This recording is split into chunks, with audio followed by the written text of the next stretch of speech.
नमस्कार हरि प्रेमियों, आपका हमारे YouTube चैनल में स्वागत है। हरि प्रेमियों, कैसे हैं आप? उम्मीद है आप सब अच्छे होंगे।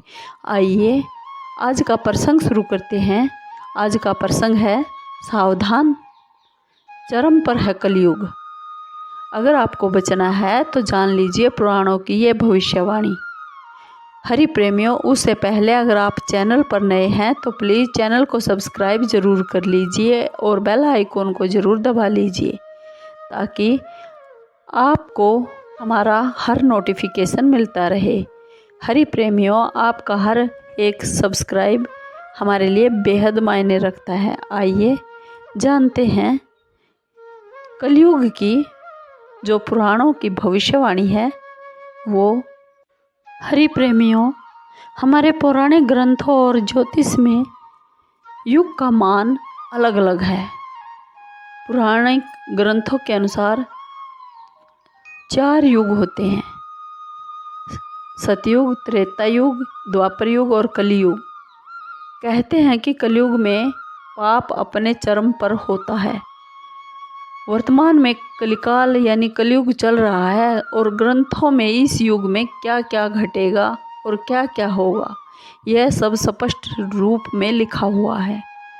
और यह भी लिखा हुआ है कि इस युग में जब कहीं भी प्रलय होगा तो सिर्फ हरि कीर्तन ही उसको बचा सकता है। आइए जानते हैं कलयुग में हम सावधान क्यों रहें। नंबर 1, सतयुग। सतयुग में प्रतीकात्मक तौर पर धर्म के 4 चरण होंगे। 4 चरण थे। सतयुग में मनुष्य की लंबाई 32 फीट अर्थात 21 हाथ की बताई गई है। इस युग में पाप की मात्रा 0 अर्थात 0% होती है और पुण्य की मात्रा 20 अर्थात 100% होती है।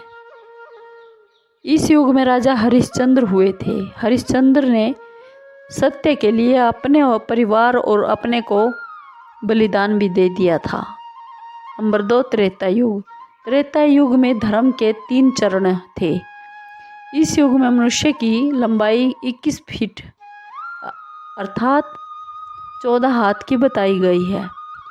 इस युग में पाप की मात्रा 5 अर्थात 25% होती है और पुण्य की मात्रा 15% यानी कि 75% होती है। इस युग में विष्णु का राम और वामन अवतार हुआ था। असुर राज बाली ने भी 3 पग में पूरी धरती दान कर दी थी और जबकि राक्षस राज रावण से सीता का अपहरण करने के बाद उन्हें फिर भी छुआ नहीं था। नंबर 3, द्वापर युग। द्वापर युग में धर्म के 2 पैर ही होते हैं, 2 चरण होते हैं। इस युग में मनुष्य की लंबाई 11 फीट अर्थात लगभग 7 हाथ की बताई गई है। इस युग में पाप की मात्रा 10 अर्थात 50% होती है जबकि पुण्य की मात्रा 10 अर्थात 50% होती है। मतलब यह है कि इस युग में आधे मनुष्य पुण्यात्मा थे और आधे पापी थे।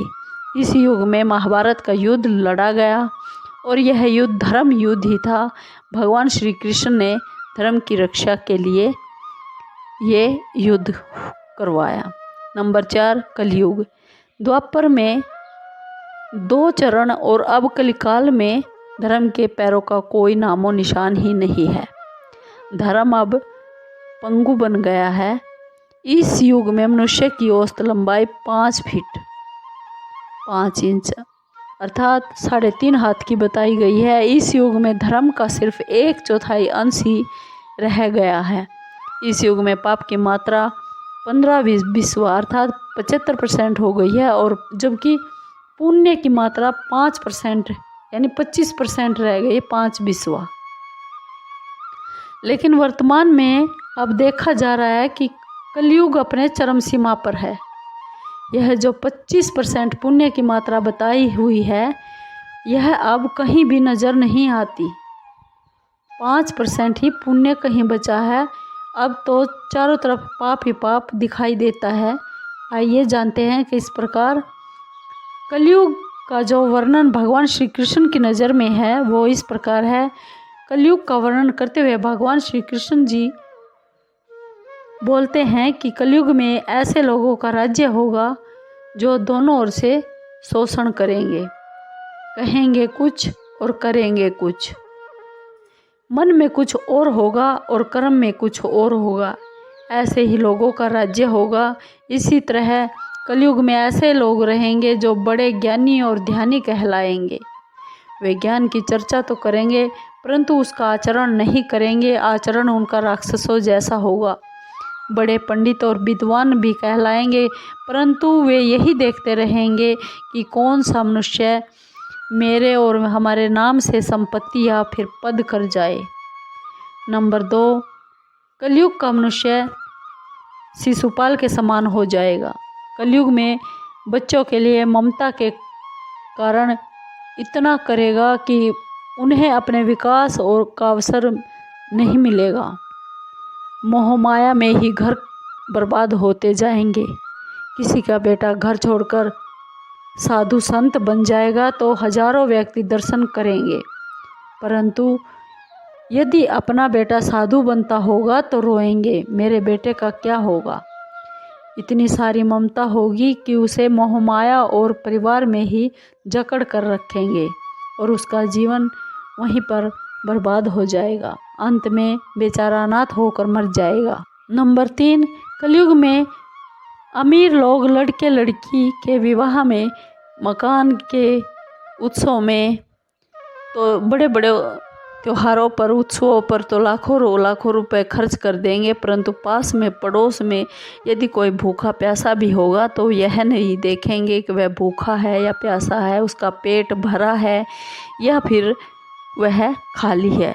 उनका अपना ही सगा भूख से मर जाएगा पर वे रिश्तेदार देखते ही रहेंगे, उसकी मदद नहीं करेंगे और दूसरी ओर अपनी मौज मस्ती के लिए शराब, मांस भक्षण और सुंदरता और बुरे कर्मों में पैसे उड़ा देंगे, परंतु किसी के आंसू पूछने में उनकी कोई भी मदद नहीं करेंगे। नंबर 4, कलयुग में मानव का मन इतना नीचा गिर जाएगा कि उसका जीवन पापी हो जाएगा, पतित हो जाएगा। यह पतित जीवन धन की शिलाओं से भी नहीं रुकेगा और ना ही सत्ता के पेड़ों से, किंतु हरि नाम के एक छोटे से पौधे से, भगवान हरि कीर्तन के एक छोटे से पौधे मनुष्य जीवन का पतन होना रुक जाएगा। कलयुग में का वर्णन हमारे पुराणों में इस प्रकार लिखा है।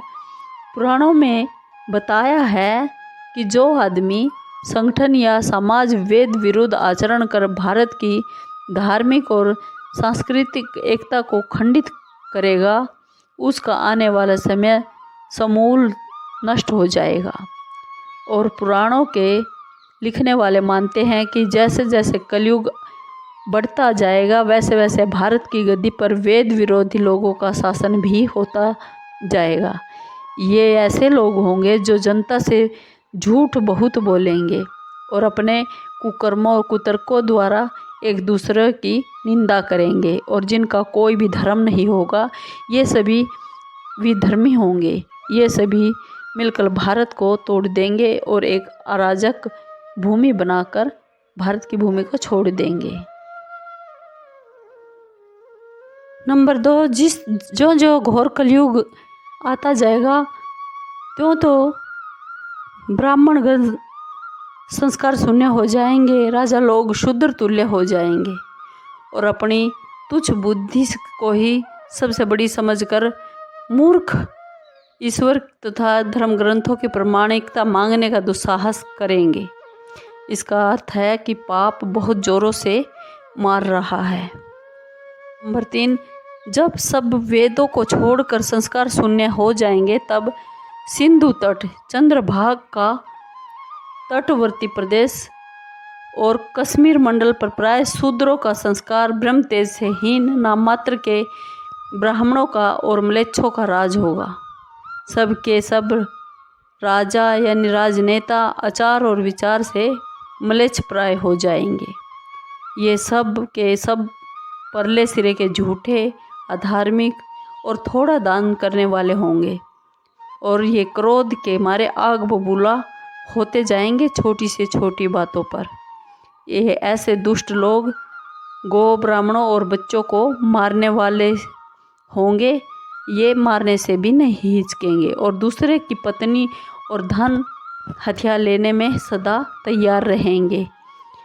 न तो इन्हें बढ़ते देर लगेगी और न ही इनको घटते, और इनकी आयु बहुत थोड़ी रह जाएगी और राजा के भेष में ये मलेच्छी होंगे। नंबर 4, वे लूट खसोट कर अपनी प्रजा का ही खून चूस डालेंगे। जब ऐसा शासन होगा तो देश की प्रजा में भी वैसा ही स्वभाव, आचरण और वृद्धि हो जाएगी। राजा लोग तो उनका शोषण करेंगे ही, आपस में वे भी एक दूसरे को तंग करेंगे और सब के सब नष्ट हो जाएंगे। ये भागवत महापुराण में लिखा हुआ है। नंबर 5, भविष्योत्तर पुराण। भविष्योत्तर पुराण के अनुसार ब्रह्मा जी ने कहा, हे नारद, जब भयंकर कलयुग के आने पर मनुष्य का आचरण बहुत ही दुष्ट हो जाएगा। योगी भी दुष्ट चित्त वाले हो जाएंगे। संसार में एक दूसरे के प्रति विरोध फैल जाएगा। ब्राह्मण दुष्ट कर्म करने वाले होंगे और विशेषकर राजाओं में चरित्रहीनता भी बढ़ जाएगी। देश देश और गांव गांव में दुखी हो जाएंगे। संत जन दुखी होते फिरेंगे। अपने धर्म को छोड़कर लोग दूसरे का धर्म ग्रहण करेंगे। देवताओं का देवत्व भी खत्म हो जाएगा और उनका आशीर्वाद भी नहीं रहेगा। मनुष्यों की बुद्धि धर्म से विपरीत हो जाएगी और पृथ्वी पर म्लेच्छों के राज्य का बहुत बड़ा विस्तार हो जाएगा। नंबर 6, महर्षि वेदव्यास जी के अनुसार कलयुग में मनुष्यों में वर्ण और आश्रम संबंधी कोई प्रवृत्ति नहीं रहेगी। वेदों का पालन कोई भी नहीं करेगा। कलयुग में विवाह को धर्म माना ही नहीं जाएगा।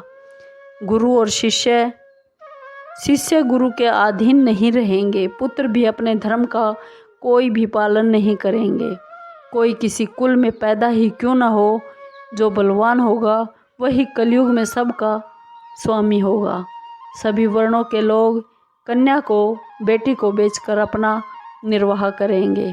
कलयुग में जो भी किसी का वचन होगा वही शास्त्र माना जाएगा। शास्त्रों पर विश्वास नहीं होगा। नंबर 7, कलयुग में थोड़े से धन से मनुष्यों को बहुत बड़ा घमंड हो जाएगा। स्त्रियों को अपने केसों पर ही रूपवती होने का गर्व हो जाएगा, घमंड हो जाएगा। कलयुग में स्त्रियां धनहीन यानी गरीब पति को त्याग देंगी। उस समय अमीर पुरुष के साथ ही स्त्रियों का वह स्वामी होगा। वह अमीरों के पीछे ही भागेंगी। जो अधिक देगा उसे ही मनुष्य अपना स्वामी मानेंगे। इस समय लोग प्रभुता के कारण ही संबंध रखेंगे और कोई दिल की प्रेम नहीं होगा। नंबर 8, द्रव्य राशि घर बनाने में ही समाप्त हो जाएगी। यानी जो भी पैसा होगा उसको, धन को घर बनाने में ही लोग समाप्त कर देंगे, ख़त्म कर देंगे। इससे दान पुण्य के काम बिल्कुल भी नहीं होंगे और बुद्धि धन के संग्रह में ही लगी रहेगी कि धन कैसे कमाए। सारा धन उपभोग में ही यानी अपनी विलासिता में ही ख़त्म हो जाएगा। कलयुग की स्त्रियां अपनी इच्छा के अनुसार आचरण करेंगी। हाव भाव विलास में ही हमेशा उनका मन लगा रहेगा। अन्याय से जो धन पैदा करने वाले पुरुषों में उन स्त्रियों की आसक्ति बढ़ेगी। कलयुग में सब लोग सदा सबके लिए समानता का दावा करेंगे, लेकिन ऐसा कुछ नहीं होगा। नंबर 9, कलयुग की प्रजा बाढ़ और सूखे के भय से हमेशा त्रस्त रहेगी। सबके नेत्र आकाश की ओर लगे रहेंगे। वर्षा न होने से मनुष्य तपस्वी लोगों की तरह पत्ते और फल फूल खाकर और कितने ही अपने आप को आत्मघात कर लेंगे। कलयुग में सदा अकाल ही पड़ता रहेगा। सब लोग हमेशा किसी न किसी कोई न कोई क्लेशों में घिरे रहेंगे। किसी किसी को तो थोड़ा सुख मिल ही जाएगा, किसी को बिल्कुल भी नहीं। सब लोग बिना स्नान करे ही भोजन कर लेंगे। देव पूजा, अतिथि सत्कार, श्राद्ध, तर्पण की कोई भी क्रिया कर्म कोई नहीं करेगा। कलयुग में स्त्रियां नाटी, अधिक खाने वाली, लोभी और मंदभाग्य वाली होंगी। गुरुओं और पति की आज्ञा का कोई भी स्त्री पालन नहीं करेगी। जो करेगी वे अलग ही होंगी। उनका भगवान में विश्वास होगा तथा पर्दे के भीतर भी नहीं रहेंगी।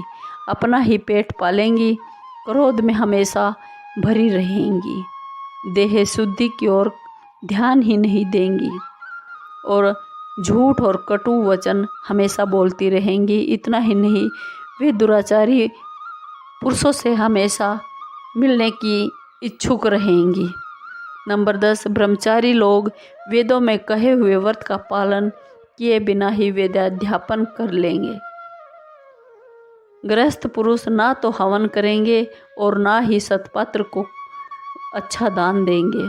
वनों में रहने वाले वन के कंद मूल आदि से निर्वाह न करके गांव के लोग आहार का संग्रह करेंगे और सन्यासी लोग भी मित्र आदि के स्नेह के बंधन में बंधे रहेंगे।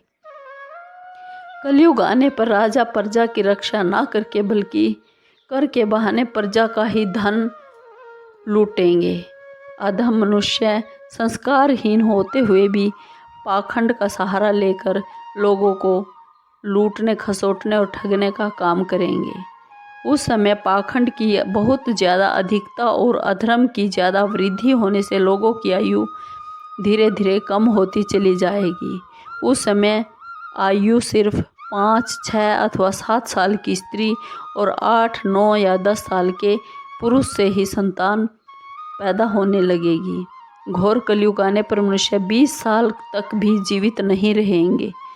उस समय लोग व्यर्थ के चिन्ह धारण करने वाली बुरी सोच वाले होंगे और मंद बुद्धि वाले होंगे।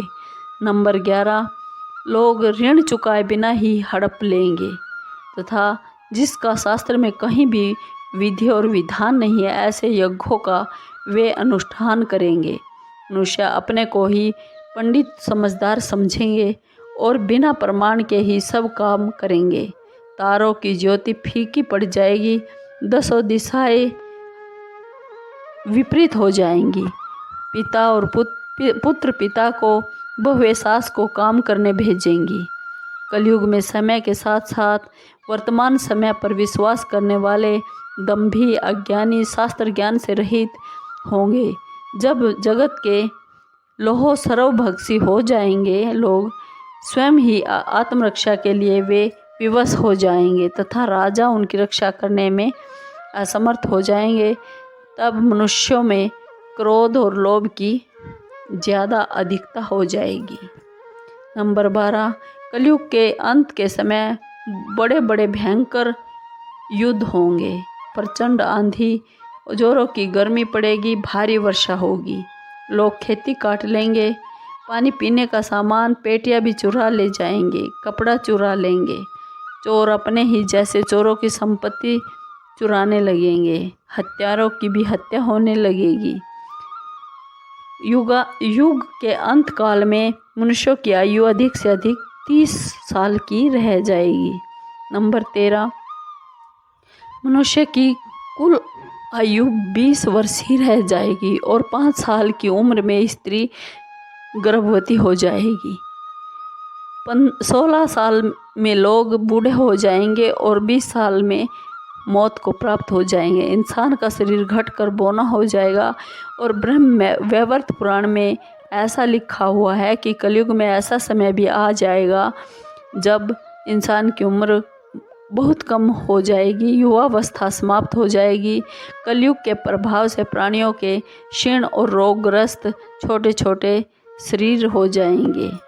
श्रीमद् भागवत महापुराण के 12वें स्कंद में कलयुग के धर्म के अंतर्गत श्री सुखदेव जी परीक्षित जी से कहते हैं, जो जो घोर कलयुग आता जाएगा तो धर्म, पवित्रता, क्षमा, सत्य, बल, आयु, दया, स्मरण शक्ति का लोप हो जाएगा।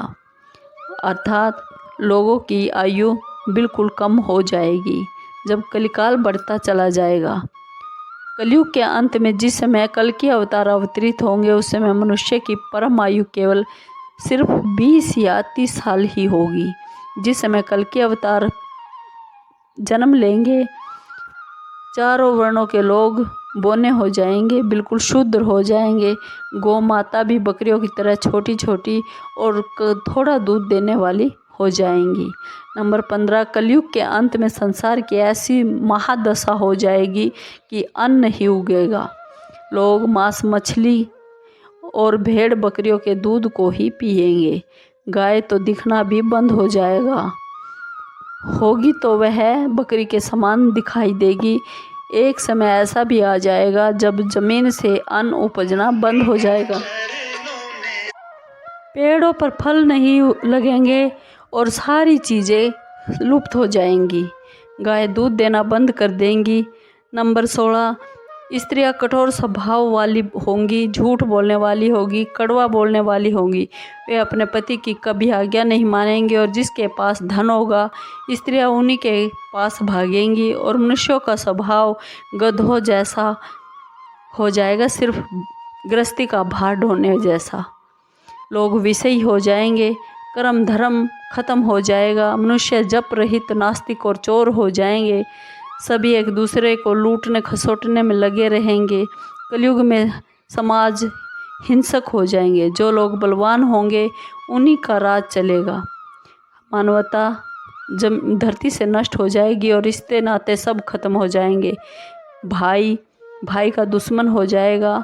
शराब जुआ और परस्त्री गमन और हिंसा ही धर्म होगा। नंबर 17, पिता पुत्र का पुत्र पिता का वध कर देंगे। अपना प्रशंसा के लिए अपनी बड़ाई के लिए लोग बड़ी बड़ी बातें बनाएंगे, परंतु समाज में उनकी निंदा नहीं होगी। उस समय सारा जगत म्लेच्छ हो जाएगा, इसमें कोई भी संशय नहीं है। एक हाथ दूसरे हाथ को लूट लेगा। कलयुग में लोग शास्त्रों से दूर हो जाएंगे, यानी विमुख हो जाएंगे। अनैतिक साहित्य की लोगों को पसंद आएगा। बुरी बातें और बुरे शब्द का ही व्यवहार किया जाएगा। पुरुष और स्त्री दोनों ही अधर्मी हो जाएंगे। स्त्रियां पतिव्रत धर्म का पालन बिल्कुल नहीं करेंगी और पुरुष भी ऐसा ही करेंगे। स्त्री और पुरुषों से संबंधित सभी वैदिक नियम खत्म हो जाएंगे। ऐसा होगा घोर कलयुग। हरि प्रेमियों, जो भी भगवान का भक्त होगा, भगवान में विश्वास रखने वाला होगा, सिर्फ वही इस घोर कलयुग से बच सकते हैं। बाकी घोर कलयुग की चपेट में आ जाएंगे। हरि प्रेमियों, आपको ये वीडियो कैसी लगी? अगर आपको अच्छी लगी हो तो प्लीज़ चैनल को सब्सक्राइब कीजिए, लाइक कीजिए, शेयर कीजिए और कमेंट ज़रूर कीजिए। धन्यवाद दोस्तों। जय श्री कृष्णा।